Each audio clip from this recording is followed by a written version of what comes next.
Markipu, mari kita menolak untuk ditipu. Enggak di toko kita, Spirit 212. Ini omset terbaik untuk Solo dan sekitarnya. Kaum muslimin bersatulah. Ingat dulu Gerombolan 212? Gerombolan 212 terinspirasi dari gerakan besar yang pernah mereka lakukan dengan kumpul-kumpul di Monas waktu Pilgub DKI di tahun 2016. 212 ini adalah penanda Hari Intoleransi di Indonesia. Nah, karena saat itu dianggap dukungannya sangat besar dan merasa mendapat angin, sebagian orang menggunakan momentum 212 itu untuk kegiatan ekonomi. Dari situ mereka membuat koperasi bernama 212 Mart. Alasannya buat kebangkitan ekonomi umat. Keren kan? Kebangkitan ekonomi umat. Sebuah jaringan retail yang menyediakan bahan-bahan pokok sehari-hari. Teman-teman sekalian, tidak akan pernah, sekali lagi, tidak akan pernah umat Islam menjadi tuan rumah di negaranya sendiri kalau kita masih belanja di toko orang. Jadi semua mesti belanja di 212, tokonya orang Islam. Ya kita tahu 212 Mart dibentuk sebagai lanjutan dari demo di Jakarta yang berbasis politik sara dan kebencian. Bagaimana kerumunan itu dirubah menjadi kekuatan. Maka belanja ke tempat belanja muslim 212 Mart. Amanah.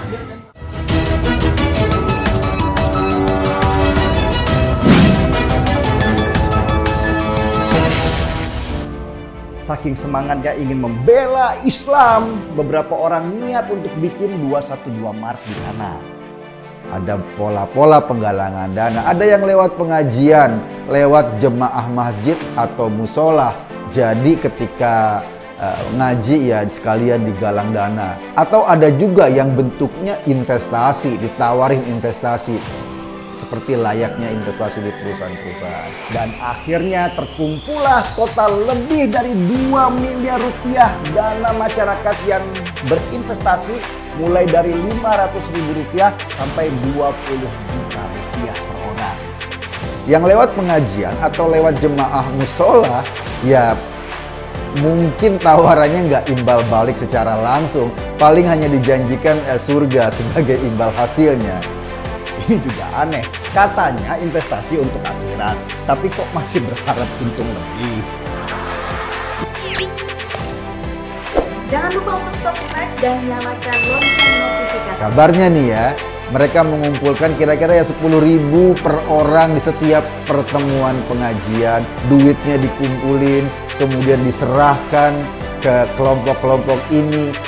Permasalahan kemudian datang ketika para panitia yang terdiri dari orang-orang yang ngerti agama tapi nggak ngerti investasi ini bingung. Ini duitnya mau dikemanakan? Mau dikumpulkan di mana? Mereka kasakusuk sampai muncul seseorang yang sama agamisnya dengan mereka menawarkan diri untuk menjadi rekening penampungan mereka. Percaya deh, sekali lagi itu cuma tipu-tipu, nggak akan bertahan lama. Nanti juga pengelolanya kabur sendiri bareng sama duit yang Anda tanamkan di sini. Pusat pun merestui tapi tidak memberikan arahan yang pasti. Maka dari duit itu dibangunlah 212 Mart dan nggak tanggung-tanggung, langsung bikin di 3 titik. Mereka tumbuh dengan semangat awal apa? Memerangi orang lain. Tapi pertanyaannya, mungkin nggak sih bisnis kelontong yang basisnya adalah pelayanan, servis, produk dibangun di atas dasar memerangi orang lain? Masih banyak orang-orang mabuk agama yang gampang ditipu mentah-mentah. Masyarakat dibuai dengan ekonomi yang berlabel agama 212 Islami tanpa riba, tanpa riba. Tapi karena mereka tidak banyak yang paham bagaimana sistem retail itu bekerja, akhirnya beberapa toko pun tutup. Yang ngenes itu yang terjadi di Samarinda, Kalimantan Timur. Di Samarinda, Kalimantan Timur, ratusan orang saat ini resah janji investasi untuk mendirikan minimarket 212. Mart nggak jelas lagi. Berjalan terseok-seok selama 2 tahun dan akhirnya si agamis tadi kabur, nggak tahu kemana jejaknya. Ramelah mereka yang kemarin investasi dan berharap duitnya kembali. 3 minimarket 212 Mart tutup di kota itu. Karyawannya nggak digaji, dilalah pengurus koperasi syariah 212 Samarinda sekarang kabur entah kemana. Sementara produk-produk di dalam 212 Martnya habis terjual. Ya entah terjual, entah diambil, nggak ngerti. Pokoknya habis gitu. Sekarang kalau di 212 terjadi penipuan investasi seperti ini, apakah Zulkarnain, Somad maupun si Haikal Hasan mau tanggung jawab? Yang penting seiman, layanan dan kualitas bisa jadi nomor 2. Alasan yang sama ketika mereka mendukung Gubernur Jakarta. Yang penting seiman, kemampuan kerja dan kapabilitas itu nomor 2. Akibatnya Jakarta kaya sekarang. Kenapa begitu mudah menipu atas nama agama? Ini yang benar.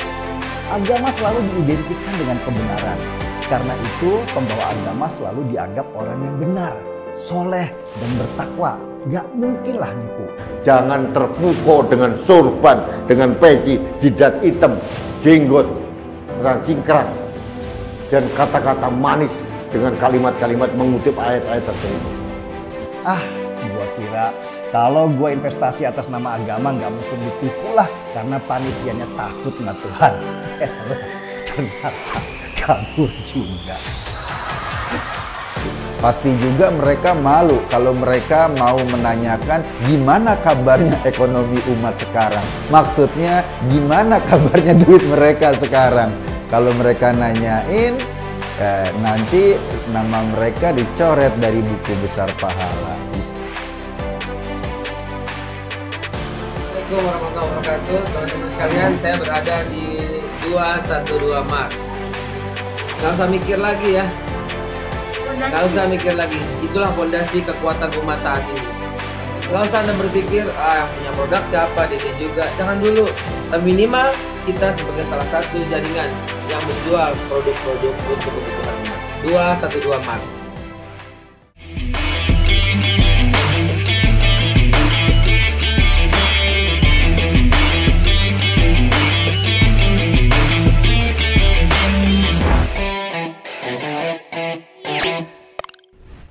Jangan lupa untuk subscribe dan nyalakan lonceng notifikasinya.